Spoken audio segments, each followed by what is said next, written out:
Hola y bienvenidos un día más a un nuevo vídeo de Planeta Fríctico. Bueno, estamos grabando este vídeo el fin de semana del 20-21 de septiembre, fin de semana que es importante, pues bueno, para todas las personas fans de Batman, porque es el fin de semana en el que se celebra el Batman Day. Bueno, en Planeta Fríctico ya sabéis que para conmemorar el Batman Day intentamos hacer siempre pues algún vídeo especial. Creo que el año pasado nos lo saltamos, pero este año volvemos y lo que vamos a hacer es recomendar tebeos.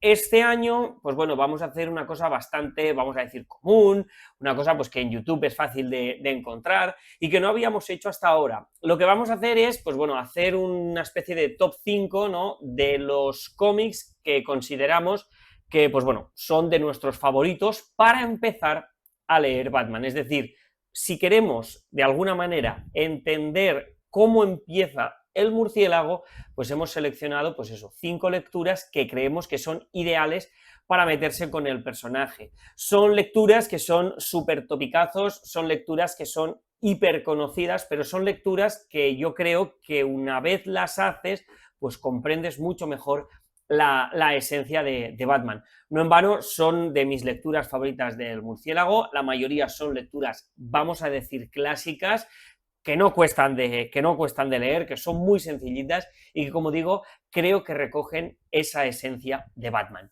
Así que no me enrollo, vamos allá con las 5 lecturas para empezar a leer Batman.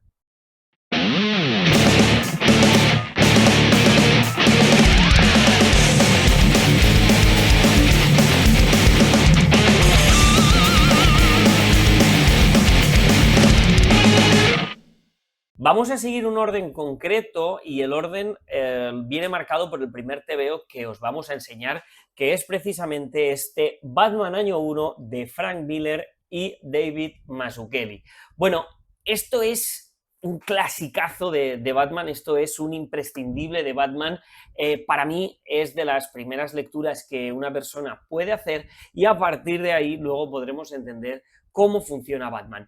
Oye, es que yo no he empezado por aquí y he empezado por otra lectura, no hay ningún problema, pero que cuando ya conoces a Batman, cuando ya tienes claro todo el entorno, quiénes son los personajes, cómo es Gotham, etcétera, etcétera, leer el Año 1 va genial, porque es como que todas las piezas, digamos que empiezan a encajar, valga la redundancia. Esto, pues bueno, Frank Miller le va a dar el origen que todos conocemos a Bruce Wayne en una Gotham oscura, una Gotham lúgubre, una Gotham chunga, ¿no? Esto no es un cuento de hadas, aquí no hay luminosidad y color, sino que lo que vamos a tener pues es precisamente oscuridad y pues bueno, ese inicio de la cruzada de Bruce Wayne como Batman. A mí me parece un cómic súper emocional porque cuando conoces al personaje y ya sabes y ya conoces qué es lo que le ha ocurrido y por qué hace lo que hace, pues aquí es como que se recoge esa esencia y se entiende que es el principio. Yo tengo la edición del 30, especial del 30 aniversario, lo tenéis tanto este como el resto de cómics que os voy a enseñar, los tenéis disponibles, yo creo que en toda librería especializada de cómics están, y si no, tranquilos y tranquilas porque son fáciles de encontrar. Pero yo empezaría por aquí, por este Batman Año 1, porque creo que es un imprescindible. Además, el dibujo de Mazzucchelli me parece espectacular, me parece sensacional, con ese aire, como digo, clásico, y sobre todo que le da pues ese toque tan oscuro, tan del murciélago, tan noir, tan también en muchos momentos de los bajos fondos, y que, como digo, pues sirve perfecto para empezar a entender, ¿no?, más allá de lo que ya sabemos de Batman, empezar a entender su andadura en los cómics, su andadura como vigilante. Todavía vamos a ver que tiene, pues que es inexperto, se va a cruzar con Selina Kyle, entonces vamos a ver que es todo el principio de todo, que luego dará lugar al resto de historias que conocemos del murciélago. Una vez leído el Año 1, yo me iría directos a otro que es también de mis favoritos, que es El largo Halloween de Jeph Loeb y Tim Sale. Bueno, yo tengo la edición del DC Pocket porque cuando salió dije, mira, no la tengo, voy a por ella, y me apetece tener una edición pues un poquito más grande. ¿Por qué? Pues porque este cómic es tremendo. Digamos que esto sería el segundo año, ¿no?, de Batman como Batman. Y aquí vamos a tener pues bueno, que resolver un caso detectivesco. Aquí vamos a tener que hay familias, ¿no? Que hay personajes importantes dentro del lore de Batman que mueren, ¿no? Que son asesinados y todo empieza en Halloween, ¿no? Y a partir de ahí se va extendiendo a fechas señaladas. La dupla Jeff Loeb y Tim Sale, si no la conocéis, pues bueno, yo creo que es imprescindible conocerla, ya no solo para el murciélago, sino por otras 1000 historias que tienen de otros personajes, tanto de Marvel como de DC, y que a mí personalmente, pues bueno, me funcionan muy bien.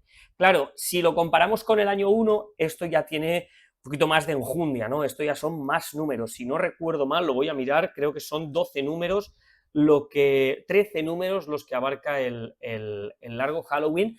Y claro, es una historia donde ya vamos a ver un Batman que sigue teniendo pues esos toques, vamos a decir, no de inmadurez, pero sí de vigilante novel, ¿no? Y vamos a ver cómo este va a ser quizás uno de sus primeros grandes casos y que después de haber leído el año 1 es como adquiere una dimensión totalmente distinta. La línea fina de Tim Sale a mí me funciona muy bien, toda la galería de personajes que aparece, que insisto, si ya los conocéis de películas, otras lecturas, etcétera, esto os va a entrar, vamos, como agua. Es una lectura fresca igual que el año 1. Pero si ya lo leemos, pues eso, después del año 1, encontraremos quizá otros matices y sobre todo cronológicamente nos funcionará con un Batman que, bueno, ya digamos que tiene ciertas relaciones afianzadas, como por ejemplo con Gordon, pero que aún así pues todavía genera ciertos recelos, etcétera. Ya os digo que es un cómic, una historia que me funciona súper bien, además el rollo noir, ¿no? De fondo, hay momentos, vamos a decir, un poquito más explícitos, hay una viñeta concreta, que no os voy a decir cuál es, pero que es una explosión que es brutal, porque además no te la esperas, y digamos que en este cómic empezamos a ver a Batman, ¿no? Con historias como más de blockbuster, ¿no? Con historias que ya van un puntito más allá, y historias sobre todo que son muy para todo tipo de lectores. Si te gusta el rollo detectivesco, esto te va a gustar, pero es que si te gusta el rollo superheroico también, y si te gustan las dos cosas, pues el largo Halloween es tu cómic. Ya os digo, a mí es un cómic que me encanta, me flipa, y creo que es ideal para después de Batman año 1. Y a partir de aquí, pues las cosas que ahora os enseñaremos. Quizá los dos primeros cómics, pues trabajan en la psique de ese vigilante que es novel, o esos primeros inicios de Batman como Batman, y el cómic que os traigo ahora es un cómic que ya tenemos un Batman mucho más maduro, ¿no? Vemos un Batman que vamos a decir, ya está hecho, un Batman que ya ha tenido, vamos a decir, socios, en este caso, pues ya ha tenido a Dick Grayson, ¿no? Como Robin. Y el que os voy a traer ahora es un cómic que además yo tardé mucho en tener y en leer, y es un cómic que además es muy hijo de su tiempo en cuanto al contexto, vamos a decir, sociopolítico del mundo en ese momento y cómo eso se traslada a los cómics. Además de que tiene la particularidad de que los lectores, pues bueno, participaron en una decisión importante. Hoy os traigo Una muerte en la familia de Jim Starlin y Jim Aparo, en el que, pues bueno, tenemos esa historia en la que, pues, fallece Jason Todd. La historia de por qué fallece Jason Todd es la que involucra a los lectores, ¿no? Que tuvieron que decidir si sí o si no. Y pues de ahí nació Una muerte en la familia. Un cómic en el que Batman va a perder a manos del Joker a uno de sus amigos, ¿no? A uno pues bueno, de los integrantes de su familia. Y es un cómic que funciona muy bien. Además, vamos a ver cómo ese Batman, que ya es más maduro, ¿no? Un Batman que da esa sensación en ciertos momentos incluso de soberbia, que está, vamos a decir, educando, adoctrinando a los Robins para que hagan esa cruzada con él, pues bueno, vamos a ver cómo ese Batman se va a tener que enfrentar a la personalidad de Jason Todd, que es un Robin, o quizá es el Robin, vamos a decir, más rebelde, y un Robin que además en muchos momentos da la sensación de que Batman, desde esa soberbia, ¿no? Desde esa atalaya de conocimiento que a veces tiene, es como que dice, bueno, todavía eres muy joven, tranquilo, no sabes nada de la vida, y al final lo que ocurre aquí es que Jason Todd lo que está haciendo es buscar a su madre, porque parece ser que tiene la posibilidad de encontrarla, pero en todo vamos a decir, en toda esta trama, pues va a aparecer el Joker y lo va a destrozar todo como hace siempre, porque es malo. Y dentro de todo esto, el contexto, vamos a decir, sociopolítico del momento que involucra a lo que es pues en este caso la nación de Irán, ¿no? Que bueno, pues si uno conoce cómo estaba el mundo en ese momento, pues entenderá ciertas decisiones editoriales que, bueno, ahora a lo mejor pues pueden cantar un poquito, pero que encajan perfectamente con ese momento. Ya os digo, yo tardé mucho en leer Una muerte en la familia, esto luego ha tenido bastantes continuaciones, pero me gusta este cómic y lo pongo en esta tercera posición, ¿no? Dentro de este orden de lectura, porque claro, es un Batman que ya ha vivido el año 1, que ya ha vivido el largo Halloween, y aquí vamos a ver, ya conocemos un Batman, pues eso, mucho más preparado, mucho más equipado, que sabe mucho más de todo y que además pues tiene familia y que a veces las cosas no siempre salen bien. Creo que Jim Starlin ha escrito muy bien a Batman, ahora vuelve a pasarse con otro cómic que me parece una chulada, y el dibujo de Jim Aparo también me mola un montón. La historia es importante porque luego, además, en el formato DC One Shot, tenemos el cómic que sacaron de Robin Vive, que es qué hubiera pasado si Jason Todd no hubiera muerto, ¿no? Que lo publicó hace poquito Panini. Así que eso, Una muerte en la familia, ya veis que es un cómic cortito, se lee, vamos, del tirón, no es nada complicado, sería el tercer cómic que yo leería en el orden que hoy os proponemos en Planeta Frítico. Y he dicho que Jim Starlin no tardaría en volver a aparecer, y es que aquí está. Ahora os traigo Batman, la secta, de Jim Starlin y Bernie Wrightson. Bueno, un cómic que me gusta porque si ya conocemos a Batman, ¿no? Como lo conocemos en las lecturas que ya os hemos propuesto, aquí vamos a tener una historia cerrada, una historia en la que Batman va a tener que enfrentarse a un villano, pero el nombre de la secta, la historia que plantea Jim Starlin, está muy bien, sobre todo si leemos el prólogo que hace en esta edición de ECC, pero que seguro que podéis encontrar en la red, y son unas declaraciones que él hizo en 1990, hablando de qué quería representar él con la secta, qué representa ese personaje del reverendo, ¿no? Que es a quien se va a tener que enfrentar Batman. Y os traigo esta historia porque quizá estamos acostumbrados al Joker, a Enigma, a Dos Caras, a, yo que sé, a Clayface, tenemos un montón de villanos, ¿no? Pero aquí vamos a ver que un villano aparentemente desconocido va a reventar a Batman, y mola mucho cómo lo destroza, ¿no? Cómo juega con su mente, cómo es un personaje muy atemporal, que es difícil, un personaje relativamente sevillano, desconocido, y que en esta historia, pues bueno, encarna muchos males. El dibujo de Bernie Wrightson, muy en el estilo de Tim Sale en lo que se refiere a la línea fina, me funciona muy bien, pero sobre todo lo que me gusta aquí es que Jim Starlin lo que hace es destrozar la mente de Batman, y Bernie Wrightson lo representa de una manera genial. Aquí no vamos a tener una trama tan noir, aquí obviamente vamos a querer saber quién es el villano, por qué hace lo que hace, pero sobre todo lo que vamos a querer saber es cómo Batman va a salir de esta, porque le están haciendo, o sea, lo están reventando. Es un Batman que ya es potente, ya está Robin, quizá cronológicamente iría antes que Una muerte en la familia, pero yo lo pongo aquí porque digamos que es una historia que podría ser más independiente, no vamos a tener un Batman,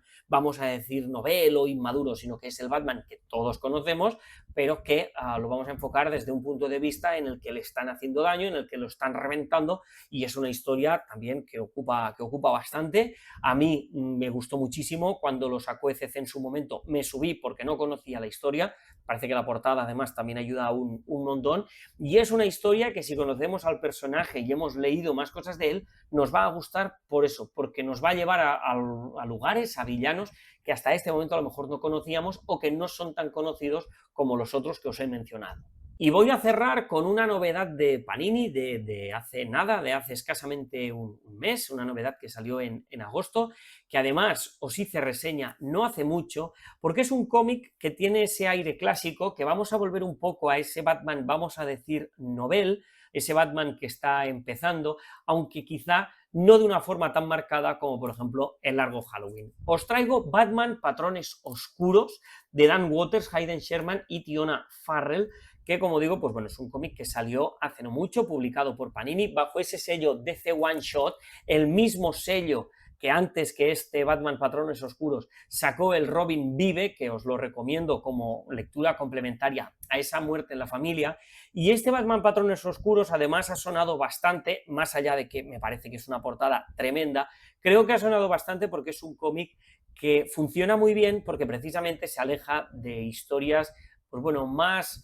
recientes, más actuales, digamos que esto tiene un rollo como un poquito más clásico, al final volver un poco a la identidad detectivesca de Batman. Este Batman Patrones Oscuros incluye dos historias de ese Batman primigenio, ese Batman, pues bueno, que está empezando, y son dos historias que van a tener, pues una sí que un villano un poquito más conocido y el otro un villano totalmente, pues bueno, random, ¿no?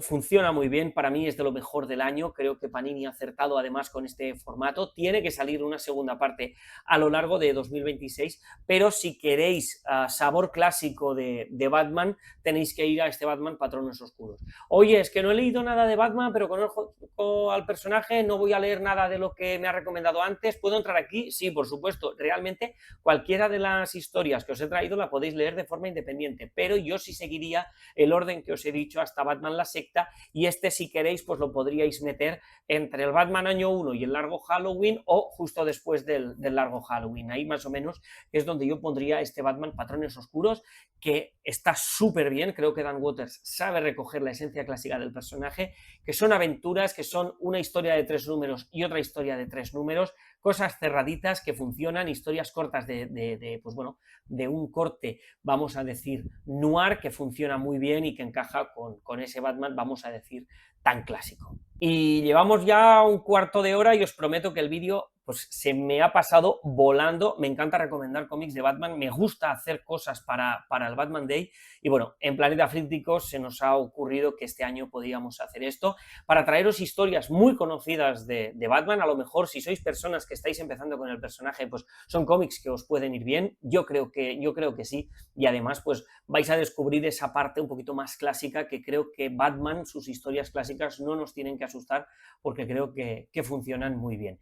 Y permitidme, antes de acabar, pues bueno, deciros que este año Panini, para el Batman Day, ha sacado un cómic gratis, ¿no? Este Batman de Brave and the Bold, que lo firma Joshua Hale Fialkov, Lisandro Sterren y Patricio Del Peche. Bueno, creo que está muy bien que haya iniciativas de este estilo, es decir, que pues el día de Batman te den un cómic de Batman en tu librería, incentivar la compra en librerías especializadas, creo que está muy bien, ¿no? Yo pues fui a una tienda de mi localidad y por cualquier compra te regalaban este Batman de Brave and the Bold por el día del Batman Day. Y además, sabiendo que a la librería no le cuesta dinero tener este cómic, regalarte este cómic, como me comentaron, sí ha pasado en otras ocasiones. Por lo tanto, cuando las cosas se hacen bien, se tiene que decir. Si esto es bueno para el lector y bueno para el librero, pues bueno, ganamos todos, ¿no? Entonces, pues bueno, destacar que iniciativas de este estilo, espero que continúen,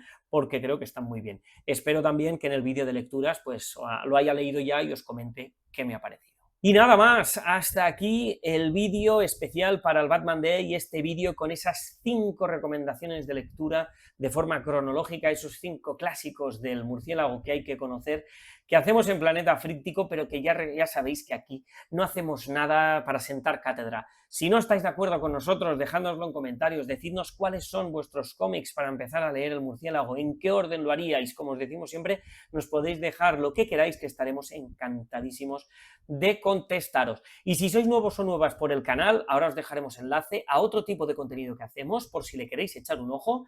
Nosotros nos despedimos aquí y nos vemos en próximos vídeos.